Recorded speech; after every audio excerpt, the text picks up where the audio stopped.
Làm sao anh có thể quên được người khi xưa đã nói sẽ yêu anh nhiều và sẽ mãi bên anh mà thôi. Nhưng sao giờ đây em lạc lối, giờ nhìn lại em đâu có thấy những thứ anh đã làm cho em, dành cho em tất cả những gì em ước mơ, cố cho người những gì người cần, để bây giờ nói không cần anh.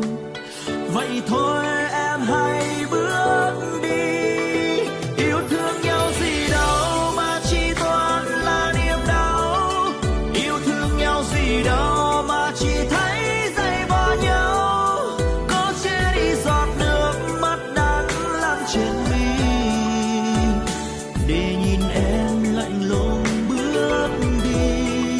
Yêu thương nhau gì đâu mà chỉ toàn là niềm đau, yêu thương nhau gì đâu mà chẳng biết được ngày sau. Anh vẫn tự hỏi lòng anh đã làm gì sai mà, để cho em ra đi không quay lại.